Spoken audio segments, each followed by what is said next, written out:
आमने सामने आ गए हैं। दोनों दिग्गज नेता हैं। दोनों दिग्गजों ने एक दूसरे पर तीखे हमले किए हैं। एक ने यह कहा है, हे महाकाल, कांग्रेस में दूसरा सिंधिया पैदा ना हो। यह दिग्विजय सिंह जी कहते नजर आए। हे महाकाल, कांग्रेस में दूसरा सिंधिया पैदा ना हो। अब सिंधिया जी क्यों पीछे रहेंगे साहब?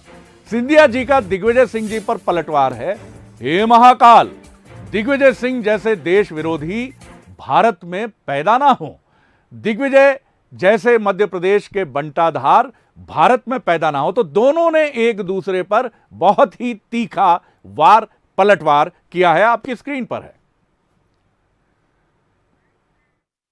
2018 में भी कहा था सरकार हमारी बनेगी, बनी। 15 महीने में हमारे कुछ बड़े बड़े धनाढ्य विधायक और कमाई में लग गए, करोड़ रुपए लेके बिक गए। करोड़ के ऑफर आए थे, इन्होंने मना कर दिया।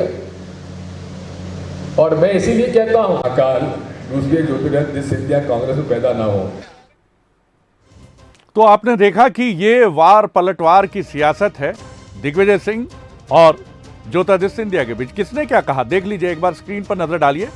दिग्विजय सिंह कह रहे हैं, हे महाकाल, कांग्रेस में दूसरा सिंधिया पैदा ना हो।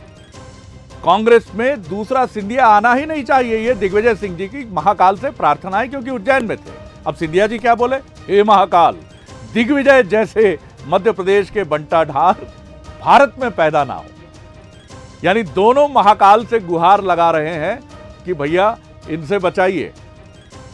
एक ने भारत की बात कर दी, एक ने कांग्रेस की बात कर दी। तो दो बड़े नेताओं का आपस में टकराव और दोनों नेताओं की एक दूसरे को लेकर तीखी टिप्पणी आपकी स्क्रीन पर है।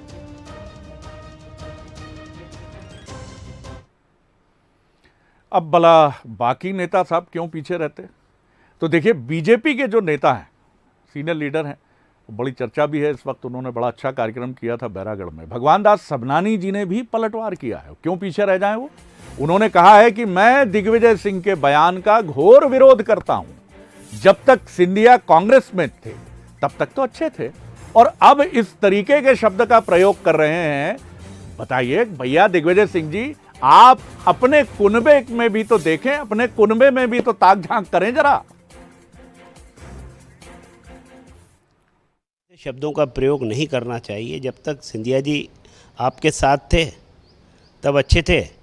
अब आपसे उनके विचार नहीं मिले और उन मध्य प्रदेश का विकास करना है। देश में भारतीय जनता पार्टी जिस तरीके से विकास कर रही है, वो विकास के साथ आएँ, इस विचारधारा के साथ काम कर रहे हैं, तो आपको तकलीफ़ हो रही है और ऐसे शब्दों का इस्तेमाल कर रहे हो।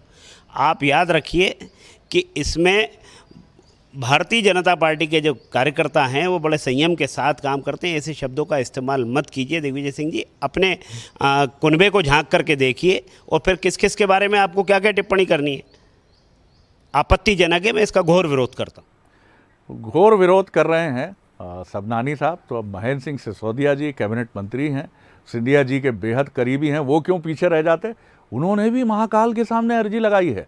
क्या कुछ कहा है उन्होंने कहा है, दिग्विजय सिंह जी का अगला जन्म पाकिस्तान में हो, जिससे पाकिस्तान का बंटाढार हो जाए। वाह महेंद्र सिंह सिसोदिया जी, कमाल का बयान है सर आपका जी। कहूंगा कि हे तीनों लोकों के स्वामी महाकाल प्रभु, दिग्विजय सिंह जी जैसे व्यक्ति को, जिसने कांग्रेस का पूरा बंटाधार कर दिया, मध्य प्रदेश का बंटाधार कर दिया, आप महाकाल प्रभु से मेरी यही कामना है कि दिग्विजय सिंह को अगले जन्म में पाकिस्तान में पैदा करना। अब अगर शिव पार्वती जी का संवाद हो रहा हो तो पार्वती जी से शिव जी यही पूछेंगे कि हे पार्वती, मुझे बताओ, क्या मध्य प्रदेश में जल्दी ही चुनाव होने वाले हैं, जो इस तरह के बयान और इस तरह की अर्जियां मेरे पास आने लगी हैं? यकीनी तौर पर सर ये